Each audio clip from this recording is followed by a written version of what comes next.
Welcome back to the Payment Shed podcast, live from MPE Berlin 2026. We are now joined by Elaine Smith, who is now SVP of Commercial at Volt, a promotion. Congratulations. Thank you. Thank you very much. Exciting new job. Can you tell us about it? So previously all of my career I've looked after partnerships teams predominantly. So this is the step moving into sales, partnerships, go-to-market and strategy. So kind of all encompassing how we look at hunting new business, bringing everything to the table, making sure that we are being successful as a business. So slightly wider remit now, bringing in new teams as well? Or? Yeah, so I've been really lucky. Actually, the team that we've got at Volt already fantastic. So we've had some good people, but it's allowed us to be a bit creative, move some headcount around, and set us up for success for the rest of the year. And you've been managing people for quite a long time now. Can you tell us a little bit about your philosophy as a leader? I think philosophy is a push. But yeah, I think for me it's just fairness, trust, openness, transparency, maybe a little bit too much sometimes. I think I wear my heart on my sleeve. I'm very empathetic in all walks of life, whether that's home life, work life, managing life.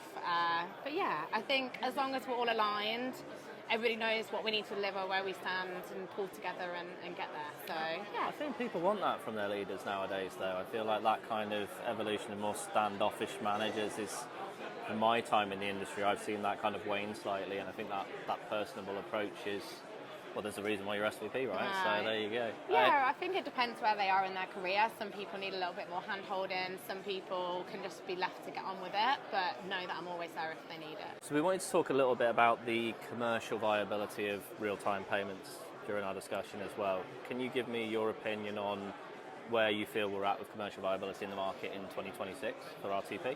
Yeah, I think it depends which lens you look through. If we think of it from a merchant perspective, of course it's commercially viable to push pay by bank out. We think it's faster, it's more secure, it's cheaper for the merchant, it's everything that you need. When we look at it from our side, from the provider, it's a really competitive market at the moment. There's some providers in the industry that are using their revenue to kind of incentivize business and go to market with some of those merchants. From a Volt perspective, actually, we're reinvesting back into our product and infrastructure. So not just looking at real-time payments from a pay-in perspective, but building out a treasury management system, building out a stablecoin solution. So making sure that our whole business isn't just underpinned on pay by bank, and maybe where that might previously have been a bit contentious from a revenue perspective, but the whole solution that we're now offering is giving us that commercial viability within the market. And obviously we're at a very merchant-focused industry event today, lots of merchants in the room. Do you feel there was like maybe a feeling in the merchant community previously it was a nice-to-have option, and now open banking or pay by bank particularly is becoming more of a need-to-have, and as we've kind of gone over a few years of open banking being in market, it's now really becoming a very viable checkout proposition to have? Yeah, absolutely. I think from a Volt perspective, January was the most volume that we've ever processed through the market. So we are seeing the demand uptick. We're seeing more merchants come to us. Our pipeline is growing really healthily. And I think when you have big enterprise merchants going live, that's also having a really good impact on the industry, and also then at that consumer level. If the consumer is seeing it on checkouts of big enterprise merchants, then they're more familiar with it, that's building the trust, it's building the reassurance, and then that once again is going to make it more impactful for merchants to see it as a need to have on their checkout as opposed to a maybe. And I think there's been a few household name brands that have launched pay by bank in the last few months, the Ryanairs of the world, for example, but Amazon within the last few weeks rolling out pay by bank as a payment method, and not just that, overlaying it with comms explaining to every Amazon customer what pay by bank is and why it's a good option for them. That feels like a real landmark moment for pay by bank. How was that received in the Volt HQ? Absolutely. I think, like I said, it's all about that trust from a merchant perspective. I think sometimes we always use that terminology about, does your mum know how to use it?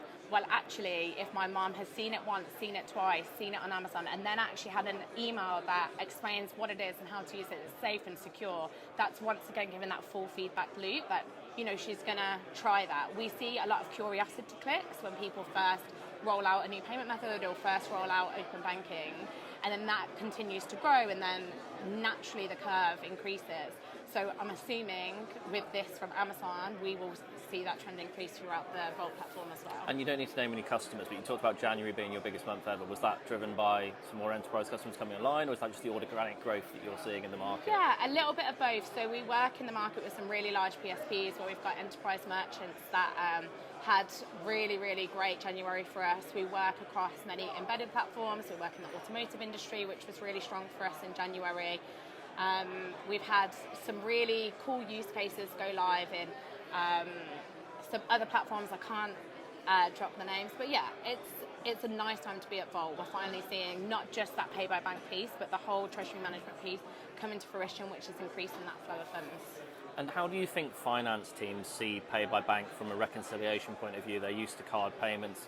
And I don't think that's necessarily fair to say, because we've seen gross into interchange plus, and sometimes the business just wants to see that gross settlement still, right? And if pay by bank's net settling, is there flexibility around gross and net settling, and suddenly getting settled on a Saturday and a Sunday is a new thing for many finance teams? They maybe don't have people in their offices. I mean, there's pros and cons, right? But how is that generally being received by the finance roles within organisations you're dealing with? Yeah, I think it's one of the key things for us as well. It's 24/7, 365 days a year. It means that merchants can receive their money instantly, which is how it should be. I shouldn't have to wait T+2, T+3 to get my money for my goods. I need to be able to release them instantly, collect the money instantly.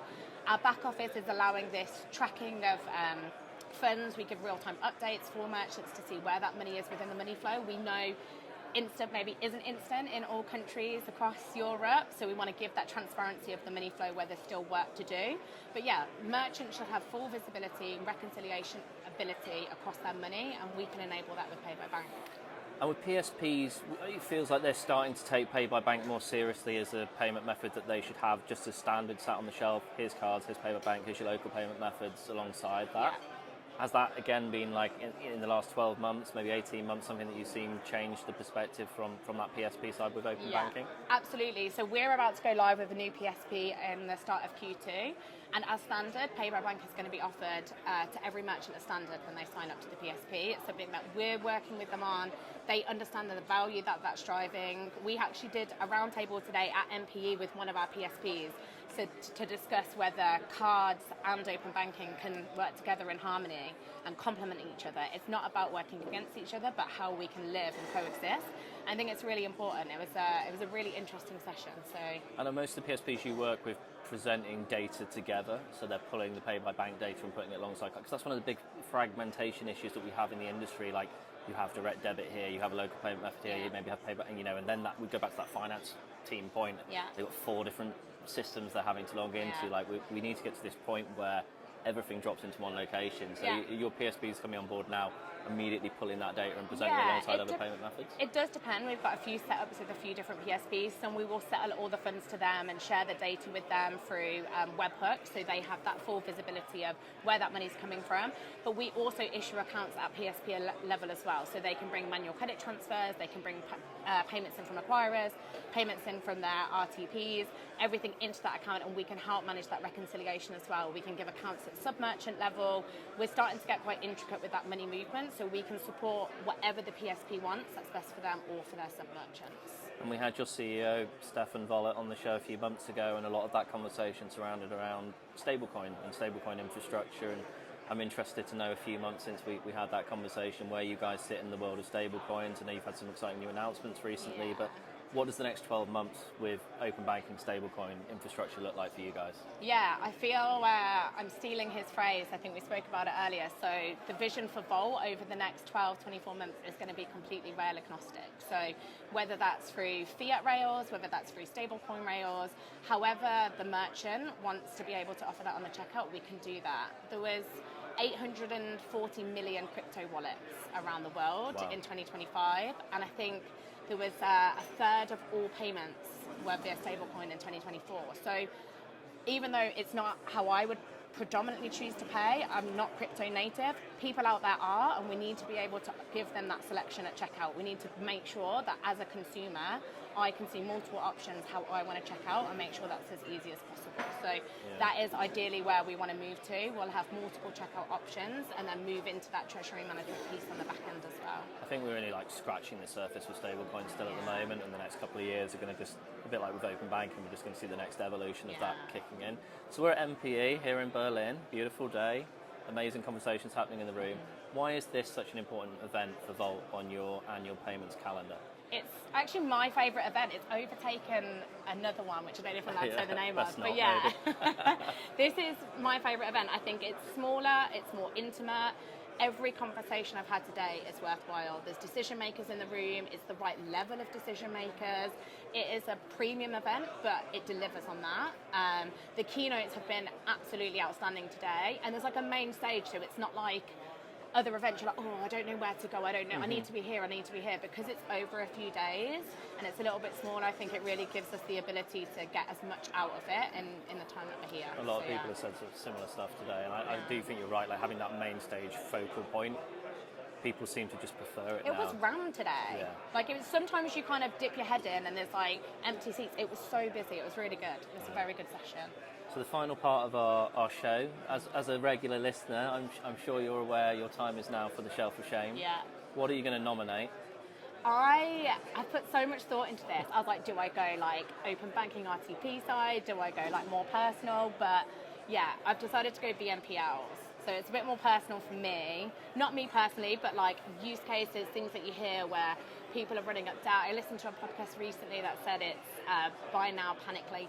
And it really resonated with me that I don't think there's enough controls, I don't think there's enough in place. I think it's just running up debt in that like Gen Z What do you replace it with though? Do you scale back to really legacy credit solutions where they've got terrible APIs and integration setups? Because people need the accessibility to lending right now in a very difficult time in a lot of people's financial life, right? But is making it easier, it doesn't make it right. Okay. So we're just taking BNPL off the table completely?